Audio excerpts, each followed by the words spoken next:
እኔም ከማንም በፊት ደህንነት እንደምሆን ተስፋ ነበረኝ። ቆይ ምን እያደረኩ ያለሁበት ሁኔታ የምር እያበድኩ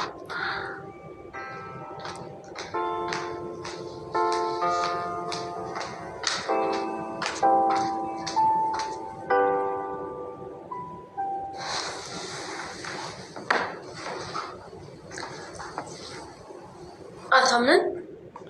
አቤት ቹኒያ፣ ምን ነው የተፈጠረ ነገር አለ እንዴ? ፊት ልክ አይደለም። አላውቅም ቹኒያ።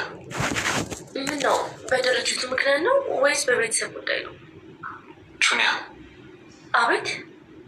አሁን ላይ የሚሰማኝ ስሜት ምን እንደሆነ እንኳን አላውቅም። እንዳየው ከሆነ ግን በሆነ ነገር ራስ ጋር እየታገልክ ነው። አዎ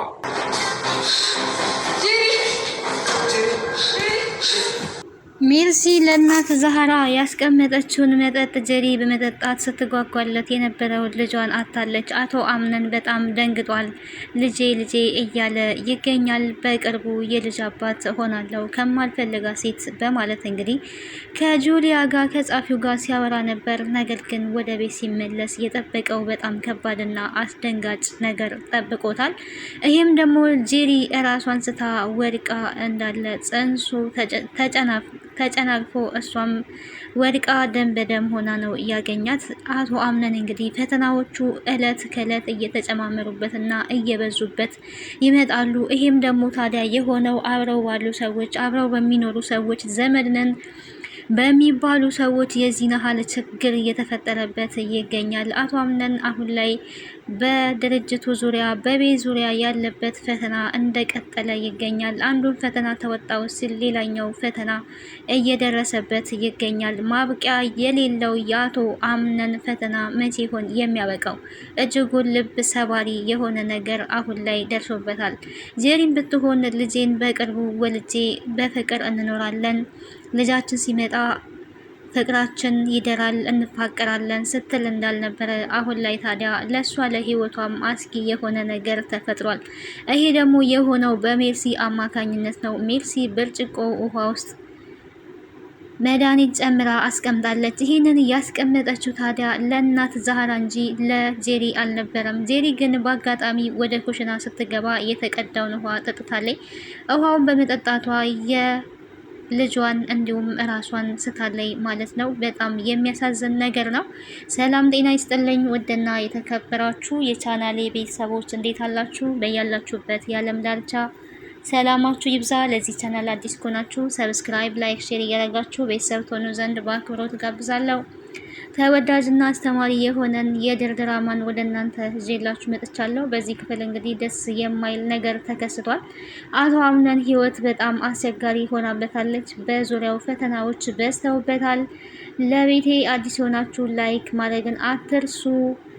ሰብስክራይብም እንድታደርጉኝ በአክብሮት ጋብዛለሁ። ታዲያ ይሄ ድራማ ልብ አንጠልጣይና አስተማሪ ድራማ ነው።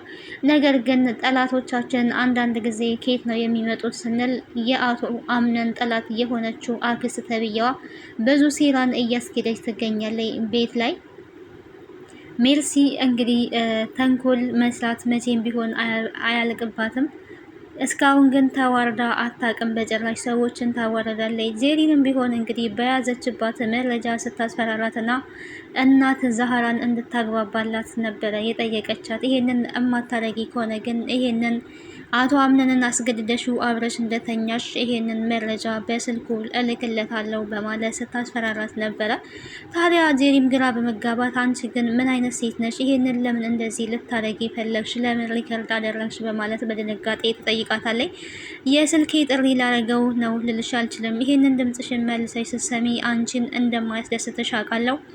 ነገር ግን እናት ዛህራ እኔን ከአምነን ጋር የሚያጣላ ትልቅ መረጃ ይዛብኛለች። ያንን መረጃ እንዳታወጣ እንድታደርግልኝ እፈልጋለሁ። አንቺ ከእናት ዛህራ ጋር ስለምትግባቢ እንድታግባቢ እፈልጋለሁ። እሷ ግን ያንን መረጃ አሳልፋ የምትሰጥ ከሆነ እኔም ይህንን ለአምነን እሰጣለሁ። ከዛ በኋላ ክብርሽ ከፍ ብለሽ ወደ ታች ትወርጃለሽ። የአቶ አምነን ሚስት ስትባይ ነው እየተባልሽ ነው ያለሽው አሁን ላይ። ታዲያ ይሄ መረጃ ከሰጠሁት በኋላ አምነን ይፈታሻል። ከዛ በኋላ ደግሞ ተፈታች ተባይና ስምሽ ይጠፋል በማለት እንግዲህ ጄሪን አስፈራርታታለች። ምንም በማታውቀው ነገር ታዲያ ጄሪ ከእናት ዛራ ጋር የተፈጸመውን ነገር ምንድን ነው ብላ ብትጠይቅም መጠየቅሽ ነው፣ ከዚህ በፊትም እንደዚህ ሪከርድ እያስደረገሽ ምንም መጠየቅ አይጠበቅብሽም፣ ሄደሽ ብቻ ያልኩሽን አድርጊ በማለት እናት ዛራን ብቻ እንድታስቆሚ ነው የምፈልገው። እሱንም ደግሞ አሁን በቶሎ ነው እንዲሆንም የምፈልገው፣ አለበለዚያ ግን ይሄ መረጃ ለአቶ አምነን በስልኩ ይላክለታል በማለት ማስፈራሪያዋን ቀጥላለች። ጄሪም እንግዲህ ምንም አማራጭ የላትም። እናት ዛራ ጋር በመሄድ እናት ዛራን እባክሽ ሜርሲን ያሽባትን መረጃ ለአቶ አምነን አትናገሪ፣ እሷ እኔና አቶ አምነንን ለመለያየት ቆርጣ ተነስታለች በማለት ትነግራታለች። ምንድነው ጄሪ አንቺም አለሽበት ወይ እዚህ ድርጊት ውስጥ ነበር ስትል የነበረው። ጄሪ እንግዲህ እንደምናውቀው የሆነውን ነገር በጭራሽ አታውቅም። እኔ ምን እንደሆነ ራሱ ስለተፈጠረው ነገር የማውቀው ነገር የለም፣ ግን በእኔና በአቶ አምነን መታለች። ልጄን ያለ አባት እኔንም ያለ ባል ለማስቀረት ወስና ተነስታለች። ግራ ስለገባኝ ነው። ቢያንስ ለእኔ ስትይ ይሄንን አታድርጊ እባክሽ እናት ዛራ በማለት እናት ዛራን ለምናታለች። እናት ዛራም እንግዲህ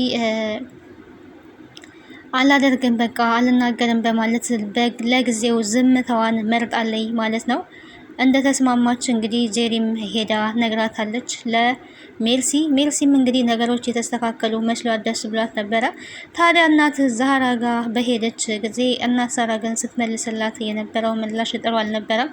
እኔ እኮ ሰው የላኩብሽ ትረጋጊያለሽ ብዬ ነበረ፣ ምንም አልተረጋጋሽም፣ ጭራሽ ብሰሻል። አንቺ እኮ እዚህ ቤት ዘመድ አይደለሽም፣ ምንም አይደለሽም፣ ከዚህ ቤት መውጣት የምትችይ ሴት ነሽ ነበረ ስትላት የነበረው።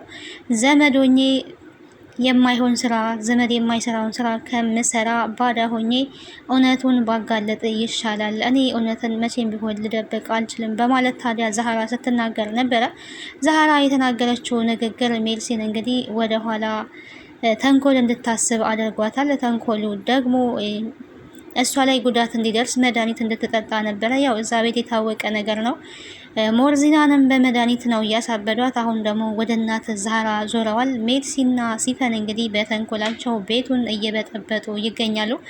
አቶ አምነን በእነሱ አማካኝነት በጣም ዋጋ እየከፈለ ይገኛል።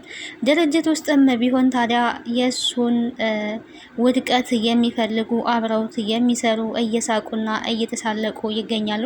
የድርጅቱ ግማሽ መሸጡን የሰሙትም እንግዲህ ይሄን የድርጅቱን ግማሽ ተሸጦበታል። አሁን ላይ በጣም ሀዘን ላይ ነው ያለው። ምንም የሚያስብበት እንኳን የሚያስተውልበት ነገር የለም በማለት ሌላ ውድቀትን እያሴሩበት ይገኛሉ ከድርጅቱ ሰራተኞች ማለት ነው። እንደዚህ ነው እንግዲህ ህይወት። አንዳንድ ጊዜ የእውነት ስታገኙ ሰርታችሁ ስትለወጡ አብዛኛው ሰው አይወድም። እስፔሻሊ በተለይ በእኛ ሀገር ላይ አብሮ የበላ አብሮ የጠጣ የስራ እድል የተከፈተለት መልሶ አለቃውን ለመጣል እየተጋና እየለፋ ይገኛል።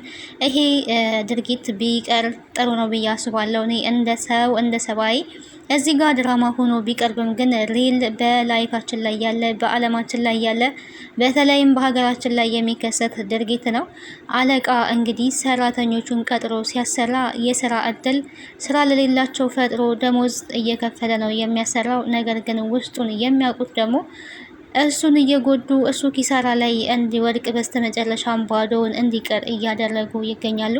አቶ አምነን እንግዲህ አሁን ላይ ህይወት ጨልማበታለች። በዚህም ሁሉ ውስጥ ታዲያ ቤሌንን ከማሰብ ወደ ኋላ እያለ አይደለም። ድርጅቱ ጋር ተቀምጦ እንግዲህ ቤሌንን እያሰባት ነበረ።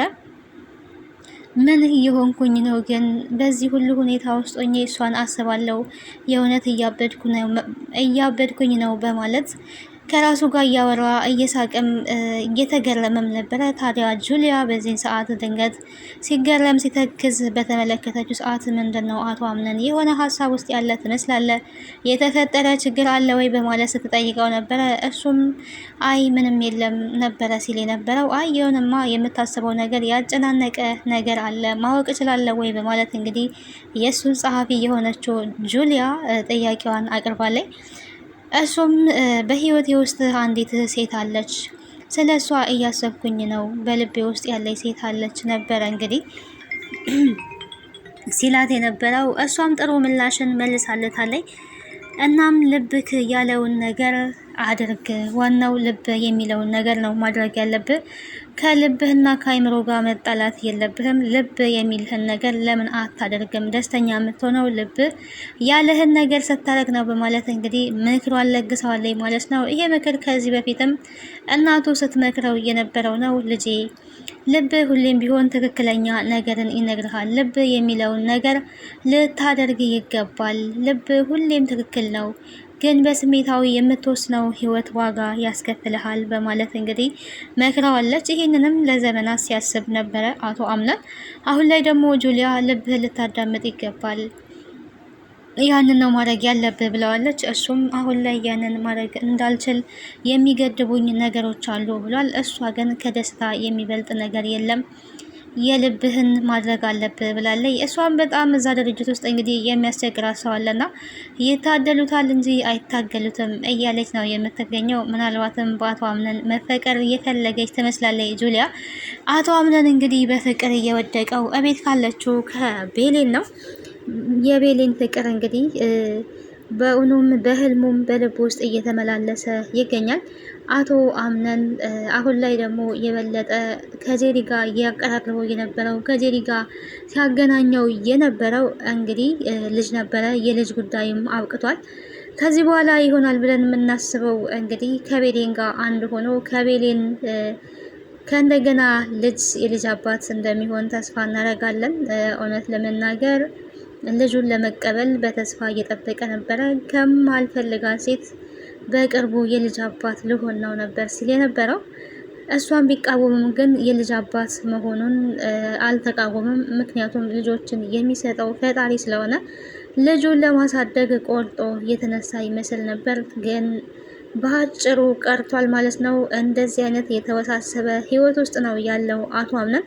አንዱን ፈተና ተወጣው ስል ሌላኛው ፈተና ይገጥመኛል በማለት ከዚህ በፊትም ሲያማረር ነበረ። ቤሌን ታዲያ መጸለይ ያለብህ፣ ወደ ራስ መመለስ አለብህ እያለች ስትመክረው ነበረ። አሁንም ታዲያ እየተሯሯጡ ጄሪን ለማዳን ይገኛሉ።